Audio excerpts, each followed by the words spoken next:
baixinho. Acho que tem que ajustar aqui. Boa noite. Boa noite. Falar com o microfone está na cara não faz mal, também não tem nada para ver. Bom, deixa eu esquentar os motores, porque está aqui na frente uma responsabilidade gigante, diferente do Gino, o João estava aqui, que já estão acostumados a vir aqui à frente e trazer as mensagens. Agora a gente que está acostumado com outro tipo de mensagem tem que esquentar os motores. Primeiro eu queria começar agradecendo a santa oportunidade, né? A minha vida é falar em público, mas não para o nosso público aqui. E agradecer a Fátima pela confiança, né? Pela oportunidade, primeiro pela confiança. Agradecer o Gino, primeiro por todos os ensinamentos, que eu já ouvi muito da história do Paulo Estevam, e do presente que eu ganhei na época. Não sei se foi com segunda intenção, né? Mas acho que foi. Mas foi muito boa a intenção. A Gláucia, minha esposa, já tinha lido o livro e falava assim comigo, e quando ganhei, o tempo foi irresistível e eu me apaixonei. Né? Agradecer ao João, a Casa Esperança, a essa força desencarnada que nos apoia hoje, que está aqui, os espíritos da Casa Esperança, os nossos amigos, e além dos encarnados que nos ajudam, né?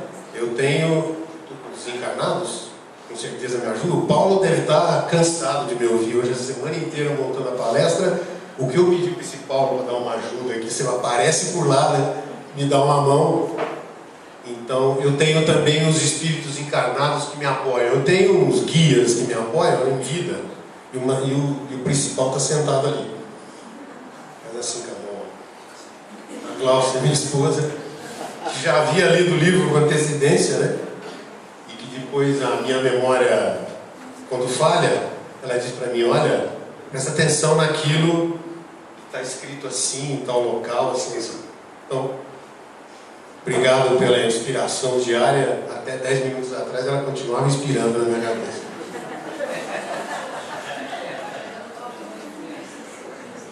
Bom, falar de Paulo. Deixa eu pegar minha cola aqui, com licença.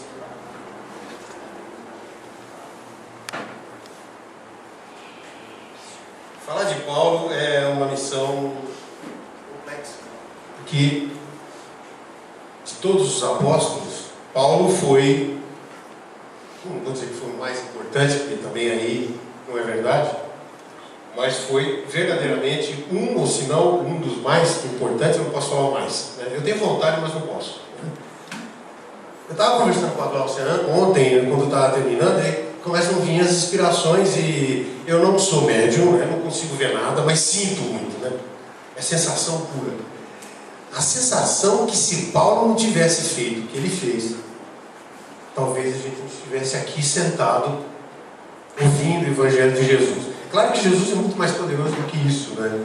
Ele teria arrumado outro interlocutor. Mas com certeza ele é responsável pela mensagem da Boa Nova chegar até a gente. E a história começa, credo, né? Pelo menos começava, aqui atrás era assim.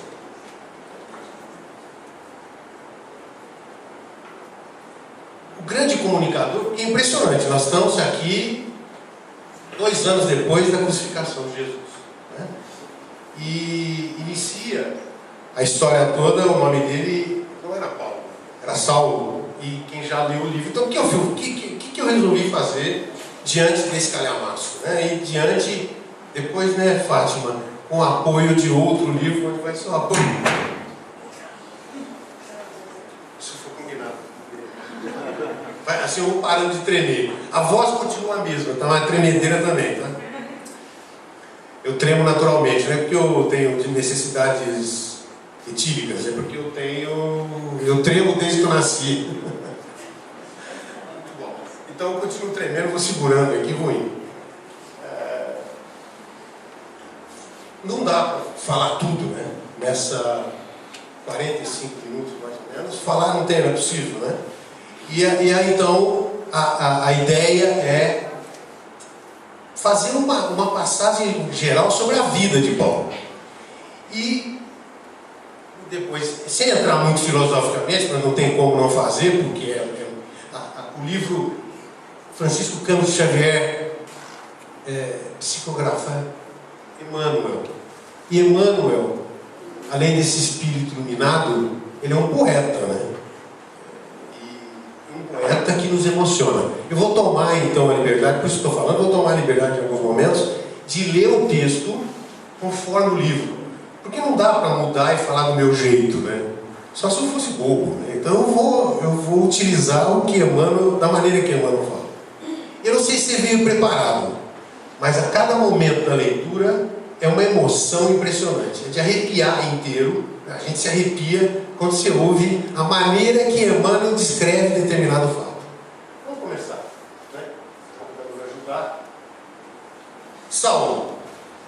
O nome original do apóstolo Paulo era Saulo. O apóstolo nasceu no ano 5 depois de Cristo.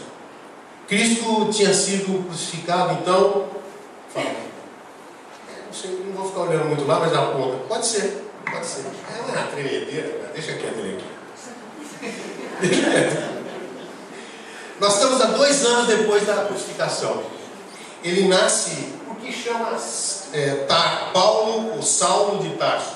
Nasceu na cidade de Tarso, na Cilícia. A Cilícia é esse cantinho do mapa. Aqui está o Mediterrâneo. Aqui está o Mediterrâneo. O mar Mediterrâneo. A Cilícia se torna depois o que é hoje Turquia. Isso é apenas informação. Agora, o que é importante desse mapa? Esse mapa mostra mais ou menos o que Paulo, por onde Paulo andou. Ele andou por tudo isso. E não foi uma vez, foram 5 viagens que ele fez ao longo dos 60 e poucos anos até a sua morte. E ao longo dessas viagens, nós vamos conversar um pouco. Eu vou tentar passar rapidamente para a gente ver se consegue ver alguma coisa das viagens. Muito bem. Nós estamos apoiando em 2 livros, né? Paulo Estevão e Paulo de Tarso, o legado de Paulo de Tarso ao cristianismo redivivo, de Alírio Cerqueira Filho, que está aqui no Paulo. Esse livro é muito interessante. Depois que você lê, eu espero que você saia daqui e fique com a vontade de ler. Basicamente é isso, né? Porque eu não vou conseguir falar todo o livro, já falei, mas depois conseguir este livro, porque ele dá apoio e ele te ajuda a entender essa obra-prima que é Paulo Estevão. Um capa diferente aqui. Bom, vamos falar, é uma foto, isso aqui não é difícil de se falar historicamente, colocar a foto ali, porque não tem foto de verdade. Então vocês vão ver algumas obras, né? E sabe, Paulo foi um dos apóstolos mais pintados pelos grandes artistas da Renascença, e mais atualmente continuam pintando Paulo ainda.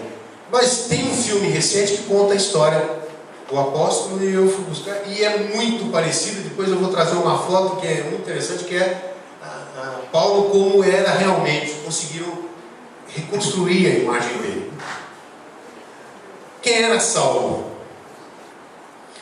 Mesmo tendo nascido em Tarso, ele foi criado em Jerusalém, aos pés de Gamaliel. Quem era Gamaliel? Gamaliel era o seu grande mestre, um dos grandes professores de judaísmo.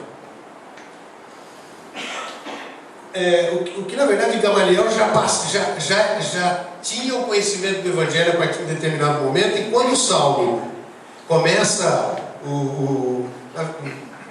essa história da perseguição aos cristãos, Gamaliel diz para ele: vamos devagar, né? Não precisa perseguir tanto. Mas Saulo tinha algo assim que era o espírito dele.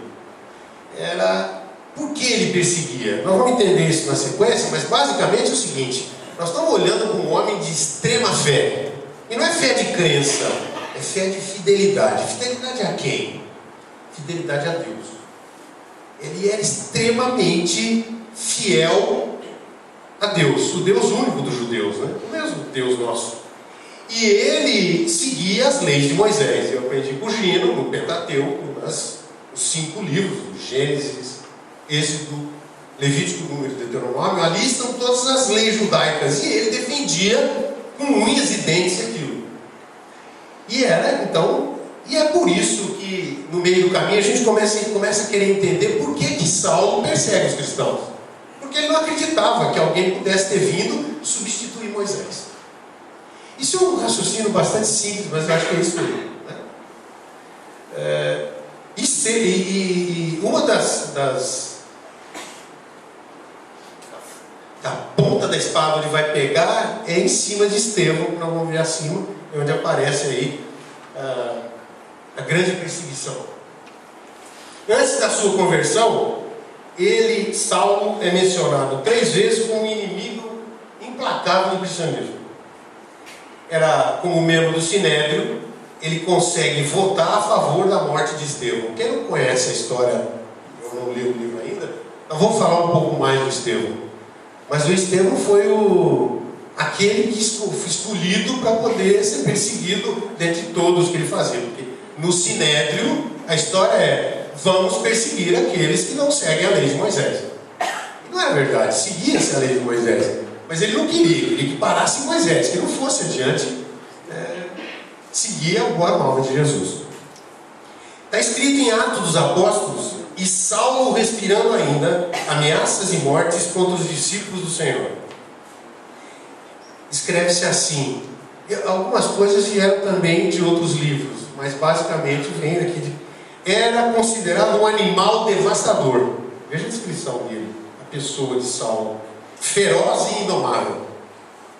Ele mesmo se declara em Atos dos Apóstolos 26:10: e havendo recebido autorização dos principais sacerdotes, encerrei muitos dos santos nas prisões, e quando os matavam, eu dava o meu voto contra eles. O voto de... Pois é, esse era o Saulo, o homem, não sei qual é o adjetivo, mas bravo, né? Ele não aceitava que as pessoas pensassem diferente a não ser Moisés, seguisse Moisés. Aí nós vamos lá em Jerusalém no ano 35, 2 anos depois da crucificação. Saulo, vou tentar ver se eu descrevo Saulo mais baseado na foto, mas mais na pessoa. Era um homem de máscula beleza, diz o livro, os seus 30 anos. Falava com entusiasmo próprio do seu temperamento apaixonado e vibrátil. Trajava uma túnica e usava de preferência o grego, porque ele tinha aprendido nas escolas de Atenas e Alexandria. Era um homem de sentimentos resolutos, está escrito, com respeito à afeição que dominava a capacidade emotiva. Era um cara determinado e a ideia dele era aquela e tinha que fazer. E a lei de Moisés, a lei judaica, Gino, 633, né? 613, as 21 sobre escritas, fora as faladas, né, Gino? E algumas delas eram assim: vamos lapidar, quer dizer, matava, era dente, porque a história, olho por olho, dente por dente. Ele dizendo: como sabemos, o mestre Gamaliel, que era mestre, ele está idoso, vai acabar tendo que sair de lá, eu vou assumir o lugar dele. Ele queria assumir o lugar de Gamaliel no Sinédrio, um rabino. Então nós estamos falando de alguém extremamente preparado, estudioso, sabia o que estava falando. E essa frase define muito bem Saulo: nós precisamos dobrar os joelhos dos gregos e dos romanos ante a lei de Moisés. Era esse o objetivo dele: colocar a lei de Moisés a qualquer custo. Bom, aí aparece o primeiro contato dele com a casa do caminho. Ele tem contato através de... Ele tem uma primeira conversa e alguém conta para ele que um homem chamado Estevão, portador de virtudes sobrenaturais, no dizer do povo, havia devolvido a visão a um tio da pessoa que estava contando. E todo mundo ficou assombrado com aquilo. E ele diz na hora, naquele momento, como é que é isso possível, né? O cara fazer esse tipo de milagre? E naquele momento desperta a vontade dentro dele de perseguir. Muito bem, a partir daí o trabalho dele vai ser dar um jeito de achar o Estevão, perseguir e levar o Estevão ao sinédrio e fazer o Estevão parar de fazer aquilo que estava fazendo, né? Saulo conhece Abigail. Abigail foi o grande amor da vida dele. E Abigail, aqui tem um fato interessante, que essa moça, eu acho que tem a ver com a preparação encarnatória quando veio antes de chegar, né? Por coincidência, e não era coincidência, Abigail era irmã de Gesiel. Gesiel vem a ser depois o Estevão. Ele muda de nome porque ele fugiu, apoiado por alguém que tinha ajudado ele. Ele fugiu de um navio onde ele tinha sido daqueles remadores do navio, tinha ajudado o procônsul romano e ajudou essa pessoa, e a pessoa gostou muito dele e ele estava fugindo. Então, para os romanos não encontrarem de novo, ele muda de nome. E de Gesiel ele passa a se chamar Estevão. Bom, eu não sei se, veja, eu não sei se o quadro mais ou menos está montado, né? Então você tem Saulo em busca de defender a lei de Moisés a qualquer custo. Era a grande meta, era a grande missão dele. E ele encontra alguém, Estevão, que estava lá na casa do caminho, onde estava Pedro e todo o pessoal que estava trazendo o Novo Testamento, alguém que estava fazendo milagre, que estava... Bom, ele vai lá assistir na casa do caminho uma pregação de Estevão. Nesse dia vai ele e Sadoc, um amigo dele, e eles chegam na igreja humilde lá de Jerusalém, na casa do caminho, e eles encontram ali Tiago, Pedro e João. E que naquele momento ficaram extremamente surpresos, né? Porque uma pessoa importante naquele nível e até lá, que será que tinha ido fazer lá? E Saulo passa então a ver um ambiente parecido com esse, né? Estevão falando ali na frente, com toda a força da crença no Novo Testamento, e Saulo não resiste, né? E interpela e gera aí uma discussão. Diz assim no livro: o jovem doutor se levantou ousadamente e exclamou, quase colérico, frisando conceitos com evidente ironia: como ousais proclamar a falsa supremacia de um nazareno obscuro sobre Moisés, na própria Jerusalém, onde se decide os destinos da tribo de Israel invencível? Quem era esse Cristo? Não foi um simples carpinteiro? E os amigos de Saulo notaram que ele estava, a máscara enraivecida, já estava pronto para buscar e partir para... E aconteceu isso várias vezes, vai acontecer depois. Ele não consegue discutir, ele usa as mãos, ele esmurra várias vezes o rosto de Estevão, né? Mas aqui não. Aqui ele continua: sempre o Cristo, sempre o impostor, trovejou Saulo carrancudo. Minha autoridade insultada pelo vosso fanatismo nesse recinto de miséria e de ignorância. O homem estava morrendo de raiva, né? E nesse momento ele quer discutir com Estevão, que está falando ali na frente, mas Estevão diz: eu não estou a fim de continuar essa contenda. E nesse momento gera a seguinte reação. Estevão diz para ele: se você tem uma acusação legal contra mim, exponha, eu vou obedecer. Mas no que pertence a Deus, só a Ele compete arguir. O livro descreve algo assim, ó: Saulo se enche de ódio. E naquele momento ele decide levar Estevão ao Sinédrio, porque ele foi enfrentado na sua autoridade, né? Ele era a autoridade máxima. Como é que um maltrapilho, né, seguidor de Jesus, de um crucificado, como se fosse um cão, pode me enfrentar dessa maneira? E Saulo faz o quê? Só forja uma série de provas, constrói as provas e leva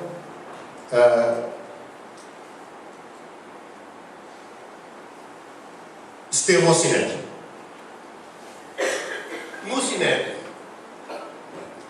No Sinédrio, Saulo interroga Estevão. Eu estou tentando encurtar, porque isso aqui, gente, vale a pena ler o livro e entender como é que é isso, né? Eu estou tentando tentar para você entender. Eu não sei quem está aqui, deixa eu fazer essa pergunta, desculpa. Quem já leu o livro? Olha que interessante. Quem não leu? Tem gente que é do PSDB lá, né? Cima do muro. Quem não leu, levanta a mão. Dá uma olhadinha em volta. Interessante. Então, você desculpa quem leu, porque eu tive que fazer essa avaliação na minha cabeça. Se eu falar para quem já leu, então, né? Agora, para quem não leu, eu preciso contar essas historinhas assim, meio, tá? Se tiver cansativo, daqui a pouco pega fogo isso, né? Saulo interrogou Estevão no estilo ríspido e altivo, ali na presença dos grandes legisladores, né? Aqueles que tomavam conta da lei. Sois então de parecer, disse Saulo, sem simular irritação diante de tanta firmeza, que o carpinteiro é maior do que o grande legislador? Ou seja, confronto, né? Você vai falar que ele é melhor do que Moisés? Ele responde: Moisés é a justiça pela revelação, mas o Cristo é o amor vivo e permanente. A cada movimento, descreve no livro, Saulo não sabia como é que ele fazia, né? Porque chegava num ponto que ele queria pegar o cara pelo pescoço, né? Literalmente. Saulo mordeu os lábios, e aí, de maneira raivosa, diz assim: caluniais Moisés, proferindo tais palavras, aguardo sua confirmação, espera, né, a reação de Estevão. Não tem reação? Ele vai de punho fechado no rosto de Estevão e esmurra na cara dele. E Estevão, com toda a reação, né, dos homens da casa do caminho, não tem a menor reação. E os olhos, era isso que impressionava, os olhos não demonstravam nenhuma raiva, eram serenos, né? Os fariseus, claro, aplaudiram, né? E, dada a expansão do seu arrebatamento, Saulo esmurrava sem compaixão. Bom, o quadro é isso. A serenidade de Estevão o perturbava. Foi então que Gamaliel, o mestre dele, disse para ele: rapaz, não precisa exagerar, mas ele estava num estado colérico, né? E Saulo foi autorizado pelo Sinédrio a tomar todas as diligências possíveis com relação à casa do caminho. E não ficou só no Estevão. Ele parte para cima e começa então a fazer uma desforra pública. E começa a perseguir todo mundo que ele tinha, que tivesse qualquer ligação com a casa do caminho. No livro tem uma frase que diz assim: obcecado pela ideia de desforra pública, idealizava quadros sinistros na mente superexcitada. Esse é o nosso Saulo. Impressionante quando a gente falou lá no Facebook da transformação pessoal. Eu queria que você guardasse esse quadro, né? E daqui a pouco nós vamos ver essa mudança. Não sei nem se é radical, se é de preto para branco, não é uma mudança. E ele dizia: nem mesmo Gamaliel vai mudar as minhas resoluções. Quer ver o que deixou ele mais bravo? Que 2 seguidores dele, o Oséias e o Samuel, se bandearam para a casa do caminho. E mais, pegaram todos os seus bens e doaram para o pessoal lá. Então ele estava realmente no limite da raiva. E nesse momento, Pedro entra no rolo também, né? Pedro é algemado. e Pedro também não se opõe, não tem resistência. Tiago diz, Senhor, diz para ele, Senhor, jamais esqueci a lei dos nossos pais. Eu sou Deus, né? Sempre segui a lei de Moisés. Meus avós me ensinaram a receber de joelhos as luzes do profeta santo. Bom, nessa história, Tiago e Pedro são soltos e Estevão vai ser lapidado. Não é lapidação de pegar uma pedra e lapidar, porque fala lapidação, né? Lapidação é apedrejamento. Eu fui na internet, viu, Gino? Na internet tem essas coisas, entender o que era apedrejar. Eu fiquei tão. Será que eu fiquei? Eu fiquei arrepiado. As pedras eram pedras especiais, não era qualquer pedra. Eram pedras pontiagudas e grandes. O local onde era feito isso era de uma maneira. Você pegava a pedra próxima assim e tacava a pedra e. Imagina o que acontecia com, por exemplo, você pegar uma pedra dessas de construção de estrada, essa pedra preta, imagino que seja mais ou menos aquilo, e jogar no rosto ou no corpo totalmente desnudo da pessoa. Bom, então, eu como consigo foto, né? Não tem foto disso aí, né? Apesar de que lá, naqueles países por ali, ainda tem o lance do apedrejamento, da lapidação. Aqui, num quadro de Caravaggio, uma pintura famosa, são pinturas famosas, né? Aparece Estevão sendo lapidado. Bom, continua assim, Estarias, antes de chegar na lapidação ali, estarias disposto agora a jurar contra o carpinteiro Nazareno? Lembra-te que é a tua última oportunidade de conservar a tua vida. Estevão diz: não insulteis o Salvador. Disse o arauto do Cristo com desassombro. Nada no mundo me fará renunciar à sua tutela divina. Morrer por Jesus significa uma glória, quando sabemos que Ele se imolou na cruz pela humanidade inteira.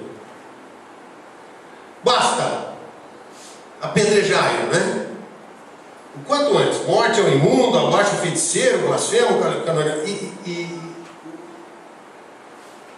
Emmanuel diz assim: Jesus meio que fala ao coração de Estevão as seguintes palavras: todo aquele que desejar participar do meu reino, negue-se a si mesmo, tome sua cruz e siga os meus passos. Aos berros, no fundo de morte ao traidor, morte ao feiticeiro, Estevão foi apedrejado, né, naquele momento. Bom, esse cenário que está acontecendo, está pintado aqui na foto, mas nesse momento, Abigail era namorada, né? Era a paixão da vida dele, de Saulo. E ele convidou, porque o cenário era tão de teatral que convidava os amigos para participar, para ver a lapidação, né? E ele leva Abigail, só que ela não assiste muito de perto. Mas num determinado momento, ela diz, Saulo, e vai lá mais perto, e reconhece que é o irmão dela. O Gesiel era o irmão dela. Gesiel e Estevão. Está conectado aí, não? Porque... E ela, nesse momento, diz, é Gesiel, insistia Abigail assombrada. Mas querido, para Saulo, querido, por favor, me dá um minuto, deixa eu falar com o moribundo, pelo menos um minuto, apenas um minuto.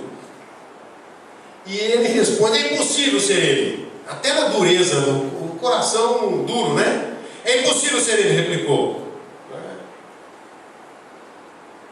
E ela, naquele momento, pergunta para o irmão, Gesiel, quem é Cristo? Quem é esse homem que você fala, que você defende, que você está entregando a sua vida por ele? Por que te chamam de Estevão, por favor? Ela não sabia que ele tinha mudado de nome. Pois é, não sabia. Como é que conseguiram te modificar dessa maneira? E ela tinha essa dúvida. E ele responde, Jesus, o nosso Salvador. Foi ele que me modificou. Bom, E ele fala, eu estou indo em paz, né? E naquele momento, Saulo fala para Abigail que está tudo consumado e que terminou, né? E que ele não tinha condição mais de viver com ela, porque, nas palavras dele, você não me compreende? Nossa união se tornou totalmente inexequível. Como é que eu vou poder desposar a irmã de um inimigo de maldita memória para mim? Mas ela fala para ele, veja onde vai a profundidade do perdão. Coisa que é um exercício que não deve ser fácil. Como é que você perdoa um inimigo desse tamanho? Como é que você consegue perdoar alguém que está matando seu irmão? E ela diz, Saulo, Saulo, não te envergonhes. Veja a grandeza, o espírito, né? Perante o meu coração, Gesiel morreu estimando-te. Bom, viramos esse quadro, né? Agora tem um outro momento aqui, o seguinte. Abigail vai embora, né? O amor da vida. Ele continuou com aquilo, né? Mas ele não conseguia aceitar o fato. E ela vai embora, muito doente. E no livro fala exatamente da ajuda que ela recebeu de Zacarias e Ruth, um casal que vai cuidar dela, porque ela tinha perdido o pai, agora tinha perdido o irmão, né? E ela acaba aqui se envolvendo e aprende sobre o Novo Testamento e se torna cristã. E numa conversa, Saulo, fica sabendo que a namorada tinha se tornado cristã. E ele fala assim, do carpinteiro, ela passou a acreditar naquele carpinteiro lá, porque Jesus não passava disso, um carpinteiro. E depois, tornou-se dedicada na leitura do Evangelho dos Galileus. O que aconteceu? Né? Quem fez isso? Né? Mas Zacarias recebe a seguinte pergunta dele, mas por que você deixou acontecer um negócio desse, né? Como é que você deixou isso acontecer? E ela depois encontra na etapa seguinte, acaba encontrando Saulo, trocam ideias, né? E diz para ele que realmente está muito doente, estava já quase no finzinho da vida dela, e fala para ele, olha, Gesiel está com Cristo, morreu legando-te um pensamento amistoso, porque ele tinha preocupação que ela não tivesse perdoado pela morte do irmão. Logo em seguida Abigail morre, né? Morre. E Saulo, como é que fica Saulo? Ele fica mais bravo ainda, né? Porque aí o carpinteiro era o inimigo mortal dele. Tinha matado inclusive a namorada. Era isso que o amor da vida dele, não era simplesmente a namorada. Culpa o carpinteiro e culpa Ananias. Quem é Ananias? Ananias foi quem apresentou a boa nova, o Evangelho, para ela, Abigail. A história meio que se entrelaça, né? Bom, diante do fato de saber que alguém tinha feito com que a Abigail se tornasse cristã, coloca o homem em estado de maior raiva. Ele quer ir atrás do tal do Ananias, né? Tá aí já. Bom, eu preciso encontrar esse tal de Ananias e vou castigá-lo devidamente pela atitude que ele tomou. Era esse quer dizer assim, a postura dele, né? Ele tortura um monte de seguidor para descobrir, na verdade, aonde estava Ananias, porque ele achava que Ananias estivesse em Jerusalém. E depois de torturar um monte de gente, e as torturas eram coisas assim impressionantes, vai, para usar os termos, né? E aí ele descobre que Ananias estava em Damasco. E ao fim de 3 dias, sai uma pequena caravana, e depois você vai atrás, hoje em dia na internet, se quiser, tem até filme. Ele vai, não quer dormir, não quer deixar ninguém descansar, a cavalo não descansa, ele quer chegar. Ele quer pegar o tal do Ananias e trucidar o Ananias, né? Por quê? Porque o Ananias tinha feito o que fez. Convenceu a namorada dele a ficar do lado do carpinteiro. No caminho, enquanto ele está andando ali, né, são 3 dias até, é uma extensa, assim, geograficamente, a extensa planície da Síria.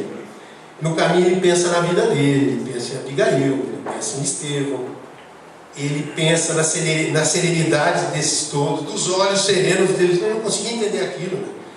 Ele não conseguia entender por que esse povo ia atrás desse tal desse Cristo, né? Desse Jesus Cristo que chamavam.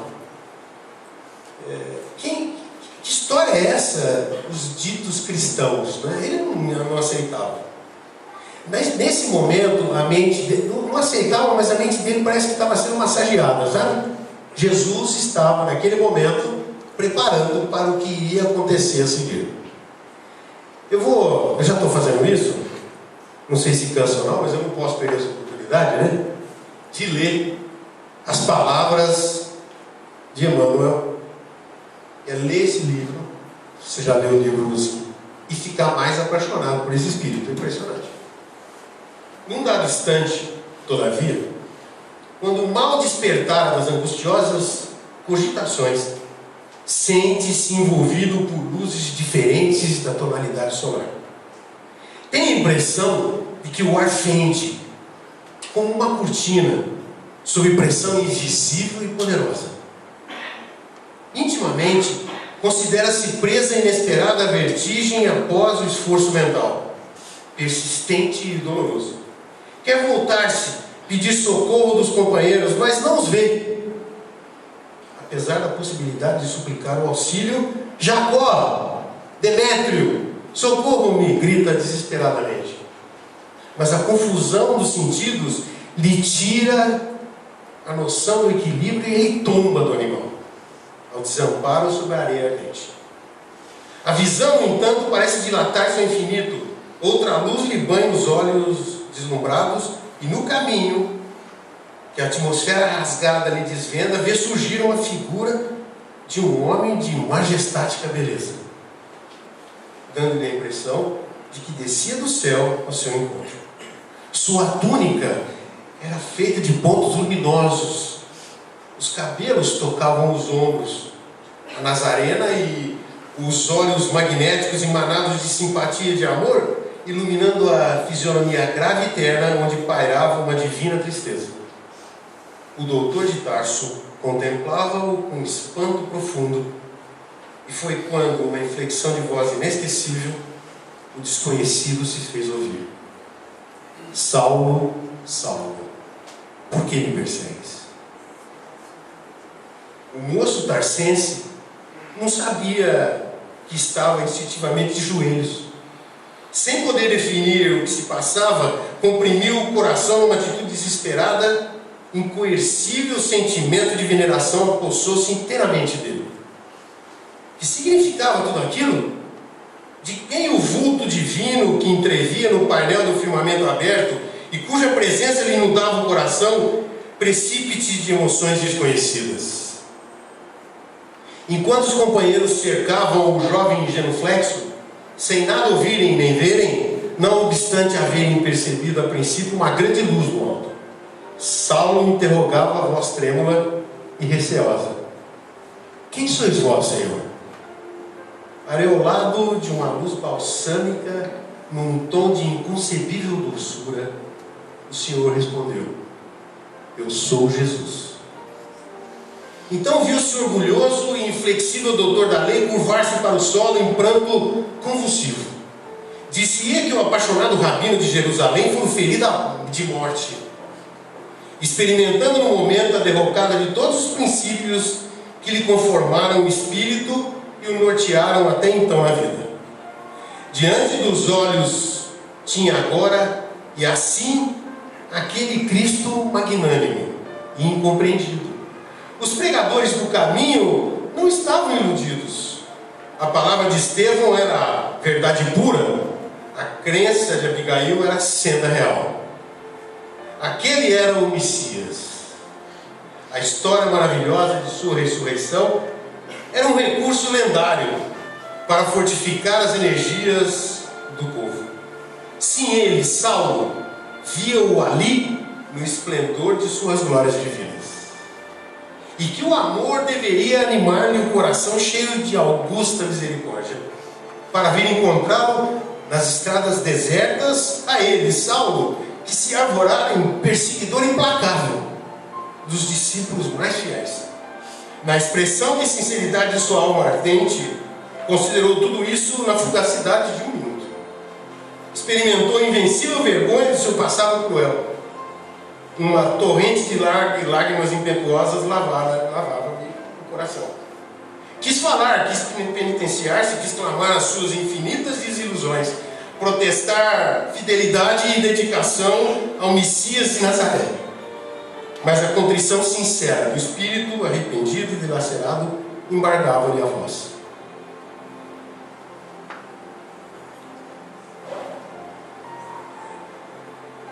Eu convido você para continuar lendo, eu não vou conseguir ler. Eu vou passar um resuminho que apareceu para mim nas noites de construção. É bom assim, porque minha voz está travada. E não é a primeira, nem a segunda vez, todas as vezes que eu leio. Eu não tenho dom artístico, tá? Isso aí é do meu coração. Eu vou passar apenas um pequeno resumo do que eu encontrei na internet, que mais parece com a descrição, que mais se parecia com a descrição que a gente viu aqui.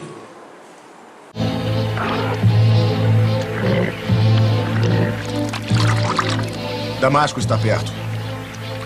Vamos continuar. Estamos forçando demais os cavalos. Eles precisam de descanso. Nós precisamos de descanso. Nós precisamos fazer o nosso trabalho. Depois descansamos.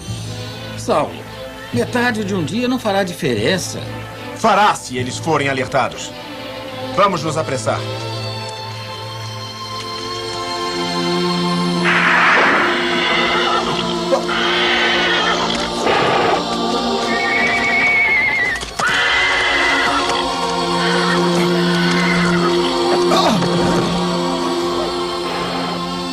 Saulo.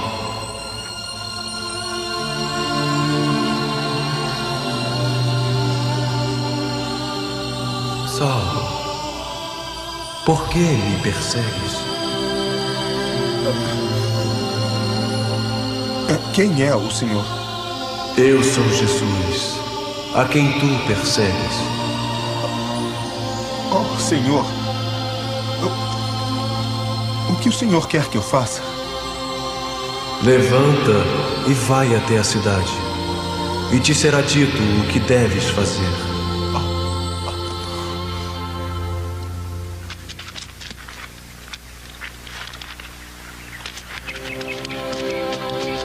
Saulo, o que aconteceu? Eu vi uma luz brilhante, mas não vi mais nada. Com quem ele estava conversando? Eu não consigo ver vocês. Eu não consigo ver nada. Eu estou cego. Oh, meu Deus. O que foi que eu fiz? Mas o que ele está dizendo? Ele não está bem da cabeça. Ele não come e nem bebe nada há 3 dias. É como se ele quisesse morrer. Oh, Jesus! Eles dizem que o Senhor tem o poder para perdoar os pecados. O Senhor pode perdoar um pecado como o meu? Mande-me algum sinal. Ora, mas diga-me se seria aconteceu alguma coisa na estrada. Pedirei sua misericórdia. Nós vimos uma luz. Não foi nada. Isso foi apenas uma loucura. Mas você e eu vimos a luz, Enos. E Saulo caiu no chão. Estávamos cansados pela longa viagem. Só isso. Não aconteceu nada. Oh, meu Deus. Quem é este homem que eu vejo? Ele está delirando.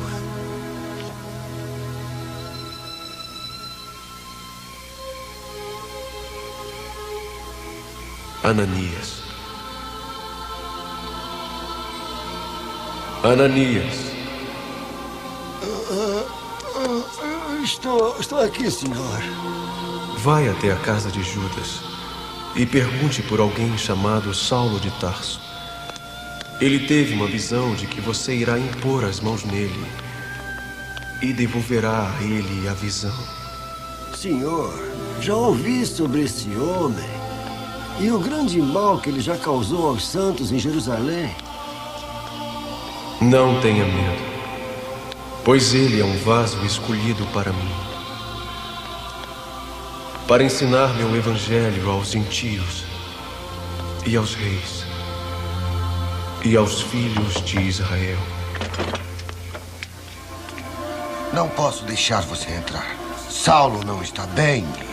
Ele é um dos seguidores de Jesus e eu aposto. Veio para matar Saulo dormindo. Eu afirmo que Saulo quer me ver. Fui mandado para isso. Isso é mentira. Ninguém mandou você aqui. Sim. Sim. Deixem ele vir. Jesus o mandou até aqui. Irmão Saulo, você foi escolhido para ver o Senhor e ouvir a sua voz. Agora você será uma testemunha para o mundo inteiro de que ele vive. Eu serei. Em nome de Jesus Cristo, receba a sua visão. Eu estou vendo. Ele está vendo. Mas isso não é maravilhoso? Eu ouvi você, velhote. Você invocou o nome de Jesus. Ele invocou. E eu agradeço ao céu por isso. Porque foi por Cristo que eu fui curado e perdoado. E a partir de hoje, eu dedicarei a minha vida para servi-lo. Isso é loucura. Isso tudo é muito confuso. É verdade, Saulo.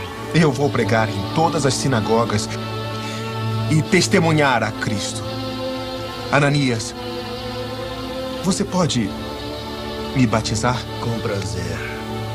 Você não passa de um traidor. Impossível! Cada vez pior. Saulo convertido. Ele estava sendo batizado quando eu saí. Mas por que Saulo? Por quê? Por quê? Por quê? Bom, talvez ele guarde só para ele. Ele pretende pregar. Não. Isso não pode acontecer. Conheço Saulo. Ele tem espírito combativo. Ele não descansará enquanto o país inteiro não souber que ele é um desses santos cristãos, seja lá como são chamados. Agora, nós devemos agir. Ele ficou 3 dias cego, foi curado por Ananias e agora pertencia para sempre àquele Cristo amoroso, justo, que era o Messias prometido. Ananias, meu mestre, ele diz: onde é que eu posso arrumar o Evangelho para estudar e conhecer o Evangelho? E o Ananias disse para ele: me chama de mestre, porque o seu mestre sempre será o Cristo. Mas nós precisamos. E aqui nasce hoje o grande homem de marketing daquela época, porque ele diz assim: nós precisamos dar um meio de difundir a nova revelação. Jesus é um socorro do céu. E a palavra evangelho significa boas notícias. Então vamos levar as boas notícias às pessoas. Muito bem, a partir dali ele vai para o deserto e fica meditando por 3 anos. Ali ele vive junto de um casal que depois volta a encontrar de novo, chamado Áquila e Prisca. E depois, em seguida, ali mesmo, começa a servir na igreja de Antioquia por sugestão de Simão Pedro. A história aqui, eu vou... Desculpa. Qual era o objetivo dele agora? A grande meta era fundar as igrejas, divulgar o evangelho. Né? E como é que ele ia fazer isso? Andando o que ele tinha disponível na época, visitando de cidade em cidade, usando marcos, parquinhos e tal, e na maioria das vezes a pé, de maneira muito simples. Como é que ele vivia? Ele vivia como tecelão, porque foi uma profissão que ele tinha aprendido quando ele era ainda lá jovem. Né? Bom, as igrejas que existiam era a Casa do Caminho e a outra era a igreja de Antioquia, não as duas.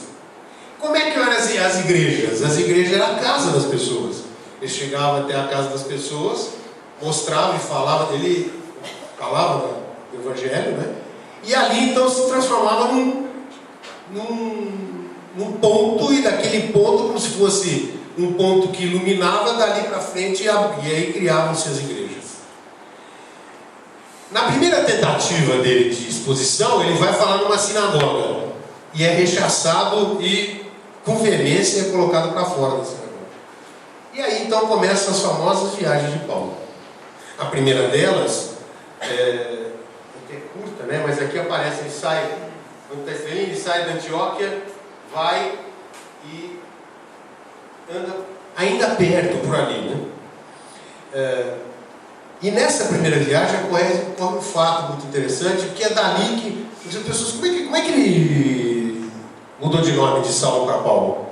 E aí acontece um fato interessante, que é quando ele tem contato, ele vai aqui aqui em Chipre tem uma cidade chamada Neapáfos. É nessa cidade que vai acontecer o primeiro movimento de verdade do cristianismo, além criadas por ele, né? E para isso acontecer, né, acontece um fato interessante aqui.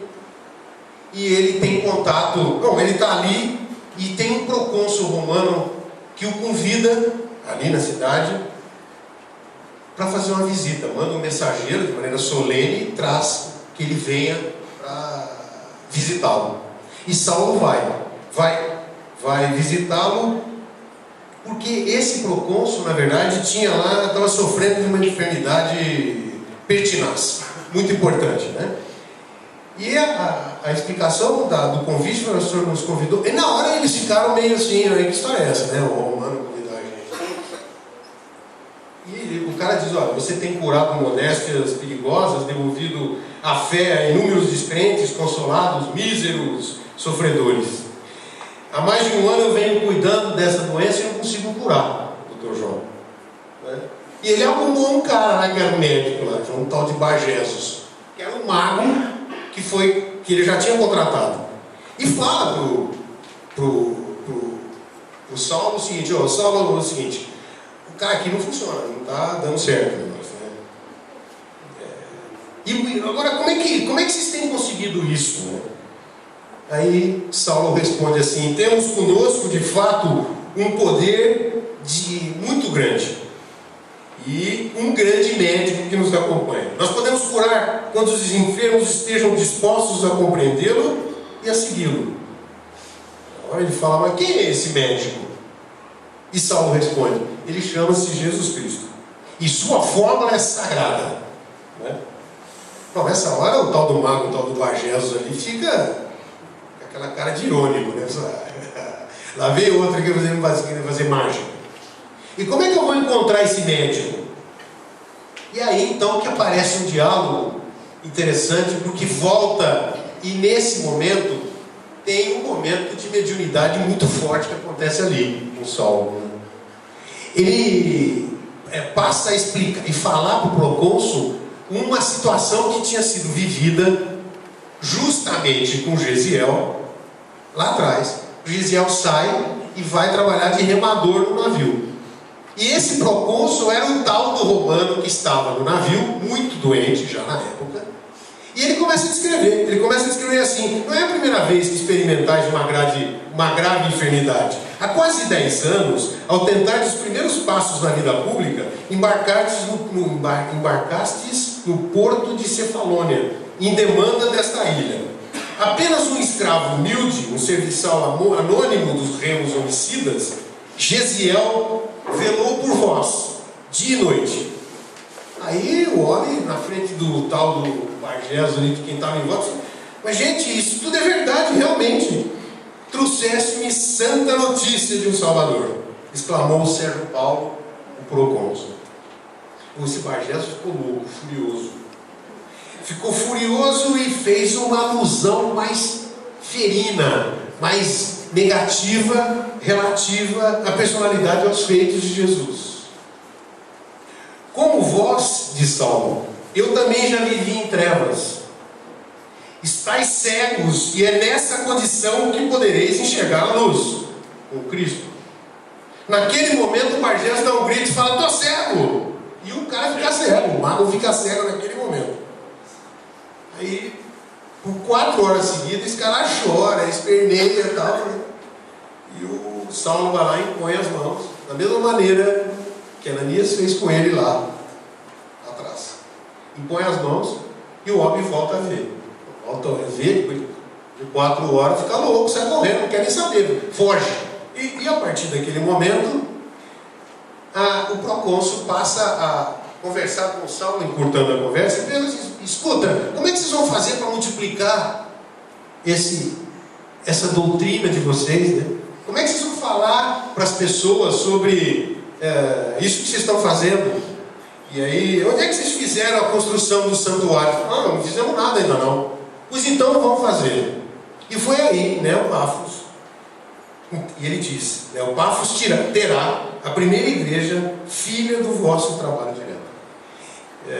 Foi o primeiro movimento importante, né, para Paulo, positivo, né, que já tinha sido escorraçado que nem cachorro sarmento de dentro da sinagoga, mas ele consegue.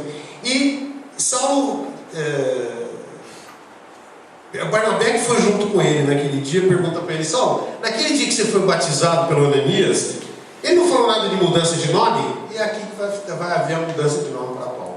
E ele diz o seguinte: bom, então tá bom, vamos fazer o seguinte, eu não tinha nem me lembrado disso, mas a partir de hoje vou assinar como Romano e vou assinar Paulo. Primeiro em homenagem ao procônsul, em homenagem ao meu amigo Gesiel, que apareceu na história, né? E a partir dali fica marcado, e a partir dali ele passa a ser Paulo de Tarso. Na sua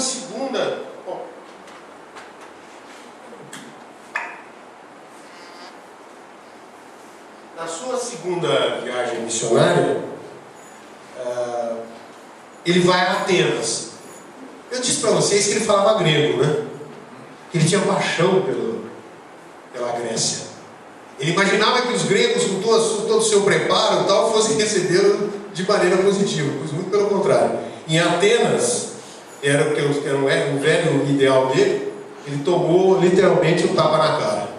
Ele vai até lá, apenas 2 pessoas, uma pessoa chamada Dionísio, um homem culto e generoso, ficou prestando atenção nele, e junto uma moça chamada Damares. Mas a partir daí colocaram para fora, foram constrangidos, né? Embora propensos à causa, aquilo que eles falavam para eles era: não, isso é magia, em Atenas. E aí aparece a história da igreja de Corinto, porque, veja, o que acontecia? O que acontecia é que Paulo andava nesse mapa, e as viagens não eram curtas não, né? Eu estou aí. Esse é o Mediterrâneo. Ele vem até aqui na Macedônia. E ele anda a pé de barquinho. Inclusive, depois se tiver curiosidade, vai na internet, eles explicam, inclusive. Então, o pessoal que faz um estudo, os americanos, que estuda, inclusive, não sei como é que eles têm essas coisas, mas eles sabem que navio afundava, que não sei o que se perdia, vento e tal. Então, dificuldade, né? Andava a pé. E aí, então, a história da igreja de Corinto é que ele vai falar numa sinagoga. E ele ouve coisas do tipo: cala-te, palrador imprudente. Eu não vou continuar lendo. Mas naquele dia, o romano que estava participando ali, chamado Tito Justo, que estava presente, se aproxima dele e fala: olha, vamos comigo, né? Porque o negócio pegou fogo lá, né? Chamavam ele de: não queremos saber do teu Salvador, aquele que foi exterminado como um cão na cruz. Era assim a visão que eles tinham. E Tito Justo, com o auxílio de outros simpatizantes do Evangelho, oferece e cria uma casa que seria, a partir daí, então, a igreja de Corinto. Aí quem toma conta da igreja de Corinto é aquele casal que ficou com ele no deserto. A história começa a se conectar. Áquila e Prisca, aqueles mesmos do deserto, passam a ser os principais colaboradores da igreja de Corinto. Muito bom. Isso tudo para fazer uma conexão e chegar aqui. Porque em Corinto é que vão aparecer a ideia das epístolas. O que acontecia? Eu vou e converso com você, Paulo. Te passo uma ideia maravilhosa. Rapaz, que boa ideia. Não estou nem falando do Evangelho. sai entusiasmado, daqui a pouco o que acontece? Esquece. É do ser humano esquecer, né? E ele descobriu, então, qual foi a mecânica utilizada. Por isso que eu disse que ele era um cara de marketing. O que é marketing, né? Marketing é se comunicar. Mas para se comunicar com esse pessoal, eu tenho que fazer alguma coisa diferente. Eu vou escrever. Mas isso não foi feito na cabeça dele. Vocês sabem que Jesus veio, falou claramente: escreva, Paulo. Fala assim, ó. Ele estava nervoso, estava triste, estava chateado, porque as pessoas pediam e ele não conseguia. Ele ia embora para lá, o cara queria ouvir de novo. Então ele falou: espera um pouquinho. Genuflexo, experimentando indivisível. Esse homem teve a oportunidade de conversar com Jesus. Olha só, hein? Né? Coisa, hein? Aqui. Indivisível. Comoção indizível. Ouviu uma advertência serena e carinhosa: não temas, dizia a voz. Prossegue ensinando a verdade, não te cales, porque estou contigo. Em seguida ele recebe a outra: não te atormentes pela necessidade do serviço. É natural que você não possa assistir pessoalmente todos ao mesmo tempo, mas é possível a todos satisfazerem simultaneamente pelos poderes do Espírito. E a voz prosseguia com brandura: poderás resolver o problema escrevendo. Era Jesus falando diretamente para ele. E dizia mais: e a todos os irmãos em meu nome, os de boa vontade saberão compreender, porque o valor da tarefa não está na presença pessoal do missionário, mas no conteúdo espiritual do seu verbo, na sua exemplificação de sua vida. Doravante, olha, Estevão tinha morrido, né? Tinha desencarnado, né? Nós somos espíritas. Doravante, Estevão permanecerá com você, mais aconchegado a ti, transmitindo os meus pensamentos e o trabalho de evangelização para ampliar em benefício os sofrimentos e necessidades do mundo. E assim começou o movimento das cartas imortais, que depois foram denominadas epístolas.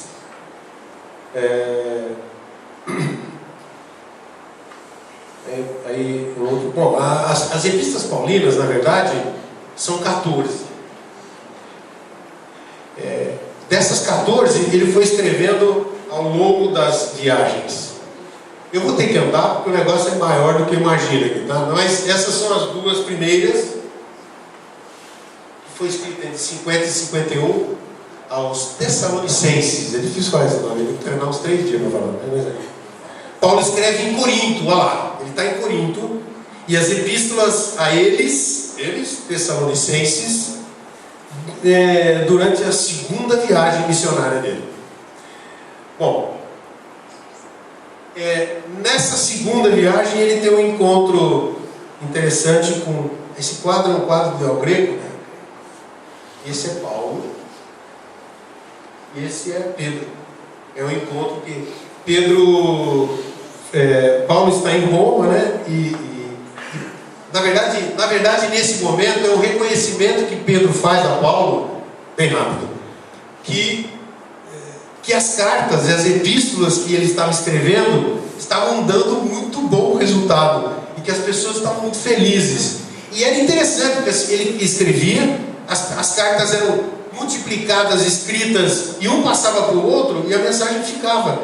E ele ia embora e a mensagem ficava, né? E assim ele conseguiu fazer as famosas epístolas de São Paulo. Na terceira viagem, essa é muito bonitinha, não podia deixar de ver. Ele sai lá, o caminho está na Antioquia, né? Vai embora e vem parar em Éfeso. E em Éfeso, ele escreve mais uma epístola, mais 2, 3, 4, 5 epístolas, entre 55 e 57, e aí tem um encontro marcante, né? Aqui, ali, onde é? Aqui é. Ele visita Maria de Nazaré, e ele vai encontrar-se com ela, visita a mãe de Jesus, numa casinha singela lá em Éfeso. Éfeso dá para o mar, impressionou-se fortemente, está escrito assim no livro, fortemente com a humildade daquela criatura simples e amorosa, que mais se assemelhava a um anjo vestido de mulher. Paulo de Tarso interessou-se pelas narrativas caridosas a respeito da noite do nascimento de Jesus. Ele queria saber sobre isso. Gravou no seu íntimo divinas impressões e prometeu voltar um dia, né, a fim de recolher mais dados indispensáveis para continuar trabalhando o Evangelho de Jesus. Maria se colocou à disposição e esse foi um encontro marcante. Na 4ª viagem missionária dele, e as viagens vão se estendendo, gente, olha, ele vinha até aqui, ó. Agora ele já está lá em Roma, cara. A viagem dura só 3 anos, né?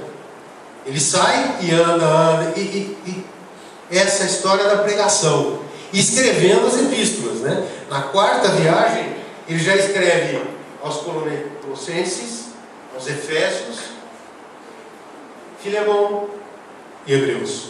Cada uma delas, depois eu te convido a dar uma olhada.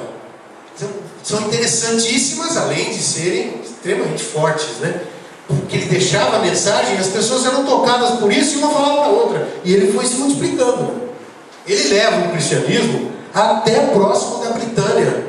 No final, no livro fala das posições, mas ele vai até a ponta lá, passa pela Espanha até a Britânia, que hoje é a Inglaterra ali, né? Muito bem. E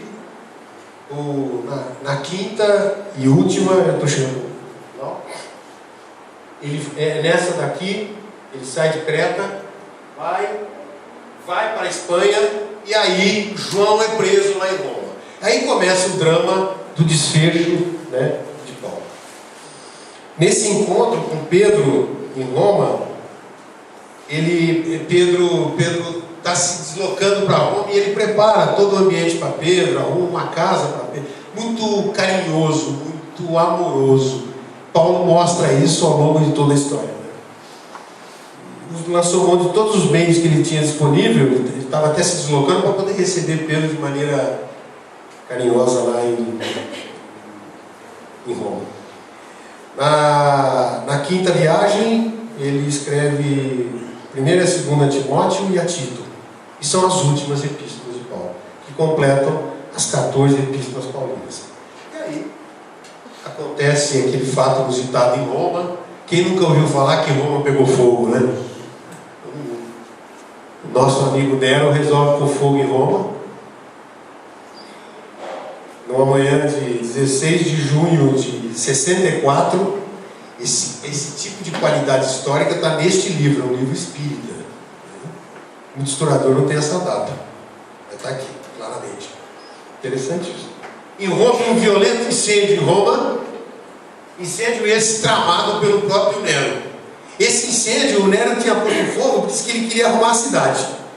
Político tem sempre em qualquer lugar, exatamente. O tal do Nero põe fogo, cria uma fogueira e pega o controle da fogueira. A cidade começa a pegar fogo de qualquer jeito e ele não tinha mais controle. E aí ele vinha a público, como é que veio os políticos? Ele vinha a público naquela mímica teatral e dizia, e assumia atitudes comovedoras, olha, que tristeza e tal. Ele tinha posto fogo, né? Ele não falava que era ele, né? Claro. E aí o povo queria pegar quem tinha posto fogo, o povo queria. Né? E ele queria o quê? O Nero? Arrumar uma solução para quem? Quem foi a solução? Cristãos às feras. Foram eles, os cristãos que puseram fogo. Gente, esse povo é perseguido, não é? Até hoje, né? Sabe que perseguição aos cristãos acontece não apenas aos cristãos, aos judeus, mas principalmente aos cristãos em vários lugares ainda pelo planeta. Nero conseguiu encontrou a solução que ele foi por lá. Diante das torturas e da carnificina, gente, a descrição é dolorosa. O coração de Paulo sangrava de dor. E Lucas, Paulo de Tarso e Pedro, para conversarem, vão às catacumbas, aos sepulcros, né, se encontrarem para poder conversar, se animar Porque matavam assim, como se fosse muito pior que cachorro. O negócio era muito mais sério do que isso. Foram presos, foram condenados. E Paulo é decapitado. E Paulo morre. Morre? Não. Paulo desencarna só. Roma 67 depois. Paulo viveu mais ou menos isso, né? 62 anos, mais ou menos. Nasceu em 5. Né? Essa é a carinha dele. Quando a gente olha para esse homem gigante, a gente imagina um cara de 2,5 metros de altura, forte. Era ele.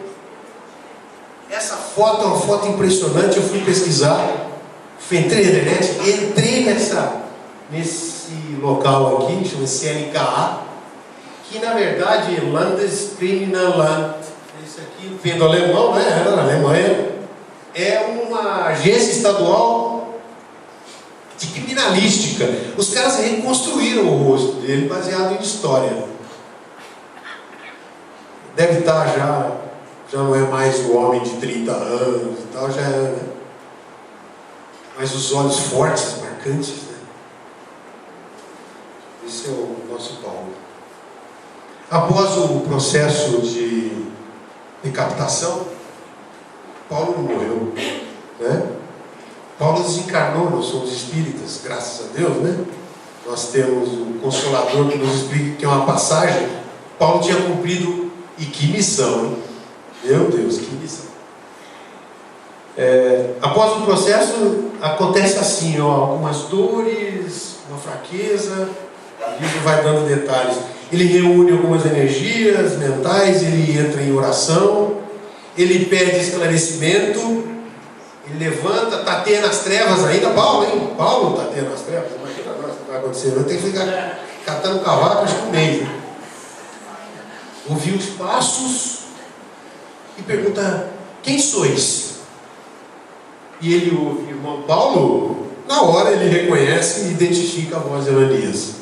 Ele estava sendo recebido lá do outro lado por Ananias. Ananias, né? Ele agradece o Divino Mestre, tem um contato ali e tal. Mais uma do Emmanuel, olha isso, gente.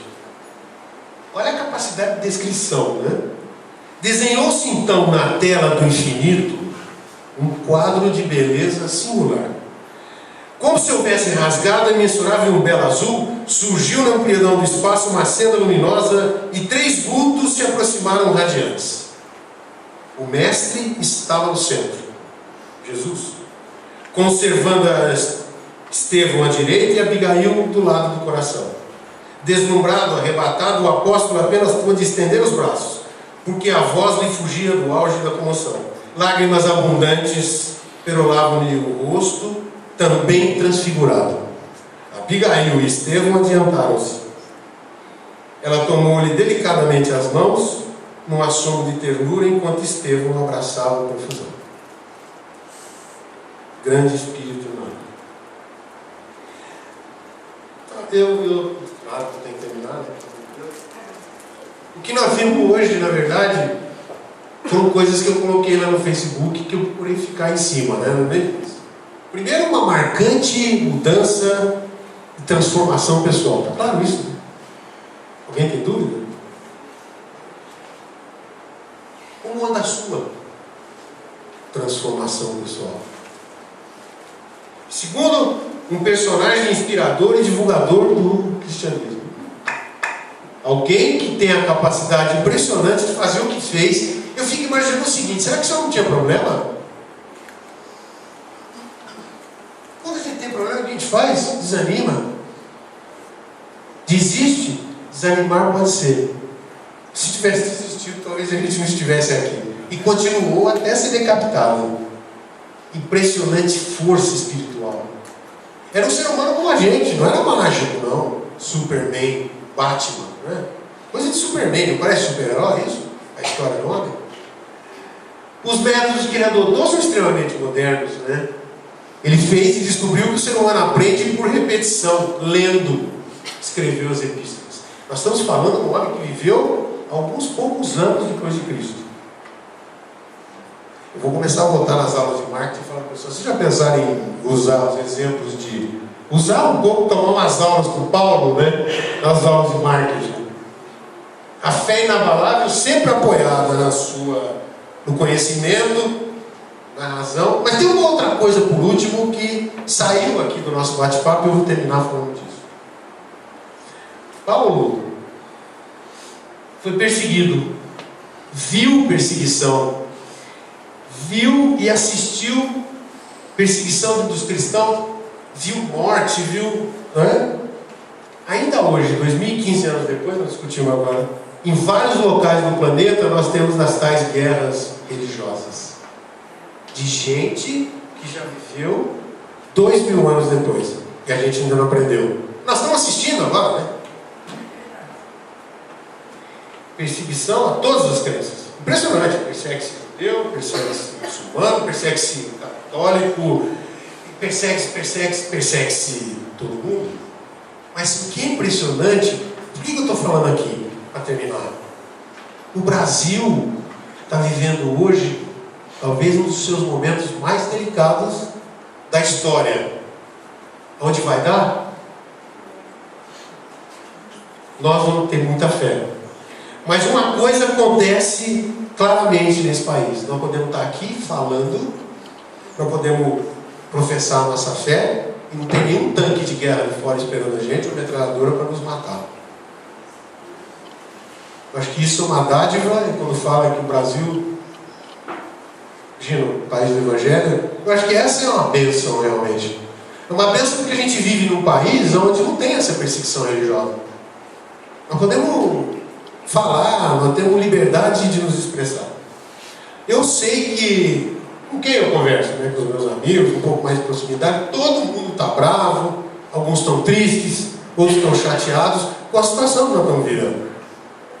Alguns já colocam data, dizem que nós vamos viver 2 anos duros pela frente, muita dificuldade, mas nós espíritas temos o Consolador. Nós temos a nossa fé. Nós confiamos na justiça divina. Nós sabemos que a coisa vai ser resolvida ou nessa, e se não der nessa, na outra, o que vai acontecer. Porque confiamos nisso. Você é espírita, não é? Duro é que não é, né? E se não resolver nessa, como é que faz? Como é que vamos fazer? Nós vamos trucidar todos esses caras que estão roubando? Não é que estão nos roubando, a gente tem condição, né? Ainda tem. E aquele que não tem condição nenhuma? Continua pondo a mão no bolso. Não tem nem bolso, está furado no estômago. Né? Tem gente sofrendo aí fora. E o Brasil continua. Mas a gente não pode parar. Nós não vamos parar. Né? Porque a nossa fé nos leva a crer, e acreditamos nisso, que isso... O Brasil é muito maior do que esses caras todos, a gente sabe, não é? Mas a mensagem para terminar é que a gente saia daqui e use o exemplo desse cara de continuar, de não parar nesse país. O país dos meus avós, né? Meu avô chegou aqui no começo do século, o país dos meus pais, dos meus filhos, dos meus netos. Eu não vou deixar, ninguém fazer isso com o Brasil. Mas como fazer isso aí? Com a espada? Com a nossa fé, com o nosso trabalho, com a nossa determinação, com a nossa crença, que nós podemos mudar com a nossa atitude.